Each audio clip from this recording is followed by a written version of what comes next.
Bonjour et bienvenue sur ma chaîne. Installe-toi confortablement pour écouter l'histoire intitulée Le Jardin des Secrets. L'invitation inattendue. Apolline Verneuil menait une vie paisible dans sa petite librairie de Saint-Aurel, un village niché entre collines et forêts où le temps semblait suspendu. Chaque matin, elle ouvrait les portes de sa boutique au doux parfum de papiers anciens et de thé aux épices. Ses clients, fidèles et souvent curieux, venaient autant pour ses conseils que pour partager un moment de quiétude parmi les étagères croulant sous les ouvrages aux couvertures patinées. Un matin de printemps, alors que le vent s'engouffrait dans la ruelle pavée, une enveloppe cachetée de cire rouge apparut sur le comptoir. Apolline, intriguée, observa un instant le nom de l'expéditeur, Émile de Rochefort. Ce nom ne lui disait rien.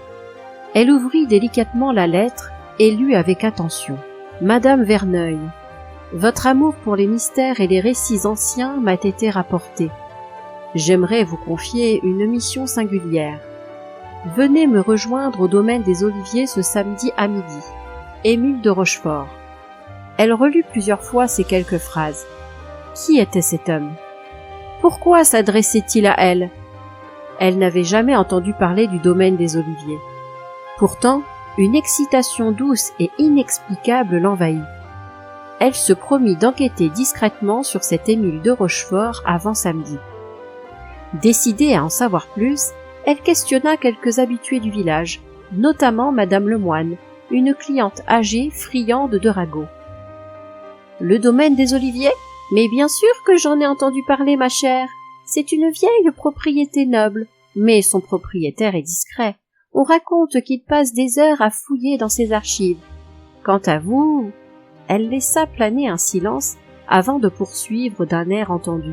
« Je ne serais pas surprise qu'il ait eu vent de votre passion pour les enquêtes historiques. Vous savez, votre librairie est une véritable caverne d'Ali Baba pour les amateurs d'énigmes du passé. » Apolline sourit. Elle se demanda si son récent article sur les manuscrits anciens, publié dans un journal régional, avait attiré l'attention de cet homme mystérieux. Le soir venu, elle fit quelques recherches dans ses propres ouvrages et sur Internet. Émile de Rochefort appartenait à une ancienne lignée de la région, mais il semblait s'être éloigné de la vie publique depuis des années. Son domaine, bien que magnifique, était rarement ouvert aux visiteurs. Il était dit que la famille Rochefort possédait une impressionnante collection de manuscrits et d'objets d'exception, mais rien ne laissait présager un mystère digne de son invitation. Une demeure hors du temps. Le jour venu, Apolline enfila une robe légère, idéale pour cette journée printanière, et prit la route vers le domaine des Oliviers. Après une demi-heure de trajet, elle atteignit une imposante grille en fer forgé, ornée de motifs végétaux entrelacés. Une longue allée bordée de cyprès centenaires s'étendait devant elle, menant à une bâtisse de pierre aux volets bleu pâle. Le domaine dégageait une atmosphère à la fois apaisante et empreinte de mystère. Des parfums de roses anciennes et de jasmin flottaient dans l'air. Une fontaine chantonnait doucement au centre d'un jardin à la française, tandis que des statues de marbre, rongées par le temps, semblaient vieillir sur les lieux. Un homme d'un certain âge, vêtu avec une élégance d'un autre temps, apparut sous l'ombre d'un porche voûté. Ses yeux pétillaient d'une lueur malicieuse. « Madame Verneuil, bienvenue au domaine des Oliviers. Je suis Émile de Rochefort. Entrez, nous avons beaucoup à discuter. » Alors qu'il traversait une galerie bordée de portraits familiaux et d'objets d'un autre siècle, Émile expliqua comment il avait entendu parler d'elle. « J'ai lu votre article sur les manuscrits oubliés. Votre approche minutieuse m'a impressionné. Vous semblez avoir un instinct naturel pour comprendre les récits du passé. Cela m'a donné l'idée de vous contacter. » Apolline sentit un frisson d'excitation. Elle pénétra dans une bibliothèque aux boiseries sculptées où des milliers de livres s'alignaient du sol au plafond. Émile ouvrit un coffret en bois patiné et en sortit un carnet relié de cuir. Ce journal appartenait à mon aïeul, un explorateur du XVIIIe siècle. Il y décrit un jardin caché, où serait dissimulé un trésor bien particulier. Mais jusqu'ici, personne n'a su le retrouver.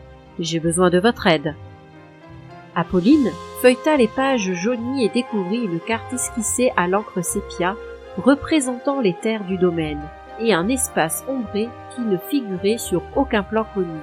L'exploration du jardin oublié. Apolline ne put détacher son regard de la carte dessinée à l'encre sépia. L'espace ombré qu'elle désignait attirait sa curiosité.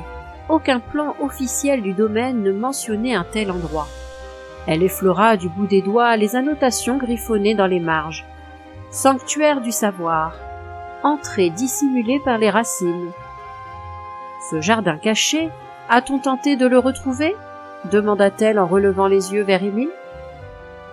À plusieurs reprises, répondit-il en croisant les bras. Mais les anciens plans sont imprécis. Mon arrière-grand-père, persuadé qu'il s'agissait d'une fable familiale, a fait combler certains vieux passages souterrains. Mais si cette carte est authentique, le jardin pourrait encore exister. Soudain, un homme arriva dans la bibliothèque. « Bonjour, je suis Clément, le petit-fils d'Émile, et je viens vous apporter mon aide. » Clément observait attentivement le document, pointa une série de marques à peine visibles. « Regardez ici, dit-il, il y a un alignement avec la fontaine centrale du parc.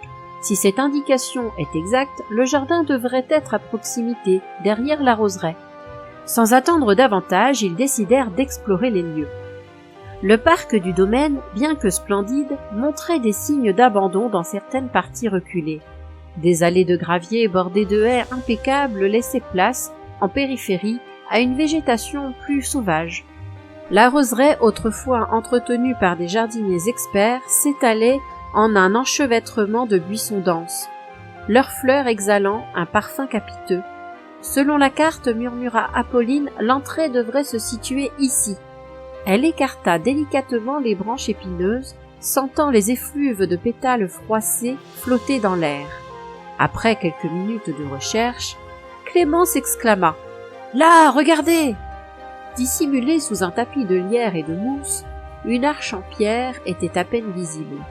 Son sommet était gravé d'un motif effacé par le temps. Un arbre stylisé, ses racines s'entrelaçant en spirale. Émile passa la main sur la sculpture, un mélange de fascination et d'émotion dans le regard. L'arbre de vie, c'est l'emblème qui figure aussi sur certains écrits de mes ancêtres. Apolline sentit son cœur battre plus vite. Ce n'était pas qu'un simple jardin secret, c'était un sanctuaire, un espace préservé où se mêlaient nature et connaissance. Avec prudence, ils dégagèrent les pierres et les branchages recouvrant l'entrée. L'humidité s'éleva du passage dissimulé, laissant deviner un escalier de pierre menant sous terre. « Il semblerait que nous ayons trouvé notre passage, » souffla Apolline. Armés de lampes torches, ils s'enfoncèrent lentement dans l'obscurité, ignorant encore que leur découverte allait révéler bien plus qu'un simple jardin oublié. La révélation du trésor.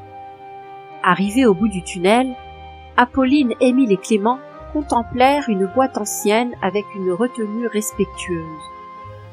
En l'ouvrant avec précaution, ils découvrirent des parchemins magnifiques illustrés et un médaillon en or orné d'une gravure représentant un arbre de vie. Les manuscrits détaillaient l'histoire du jardin caché, un lieu de méditation et de savoir réservé aux penseurs du siècle des Lumières. Ce jardin avait été dissimulé pour protéger un savoir ancestral sur la botanique, la philosophie et l'alchimie.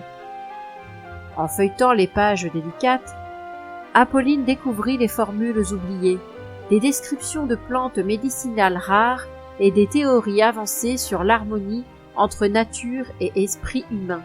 Chaque document révélait un pan d'un savoir que l'histoire avait éclipsé. L'émotion était palpable. Émile voyait dans cette découverte l'héritage intellectuel de ses ancêtres, tandis que Clément, les yeux brillants, imaginait déjà la portée de cette trouvaille pour les chercheurs et passionnés d'histoire. L'héritage retrouvé. Émile et Clément décidèrent d'ouvrir le domaine au public pour partager cette découverte. Un festival du livre et des savoirs anciens fut organisé chaque année dans les jardins restaurés. Des conférences furent données sur les manuscrits et les connaissances qu'ils contenaient. Clément entreprit la numérisation des parchemins et mit en place une bibliothèque en ligne permettant aux chercheurs et curieux du monde entier d'accéder à ces trésors. Grâce à cette aventure, Apolline trouva une nouvelle vocation, alliant sa passion pour l'histoire à la transmission du savoir. Elle écrivit un livre retraçant l'enquête et la découverte du jardin secret qui connut un succès inattendu. Des invitations à des conférences internationales lui permirent de partager cette fascinante histoire avec un public bien plus large. Et c'est ainsi que le domaine des Oliviers devint un sanctuaire où le passé et le présent se rejoignaient harmonieusement, un lieu où les esprits curieux venaient puiser l'inspiration et la sérénité. Le jardin secret, autrefois perdu, retrouvait sa vocation première, un espace de réflexion, d'apprentissage et d'émerveillement. Cette histoire est maintenant terminée. Merci pour votre écoute. N'oubliez pas de liker la vidéo, de commenter si vous le souhaitez et de vous abonner à la chaîne. À très bientôt pour de nouvelles aventures.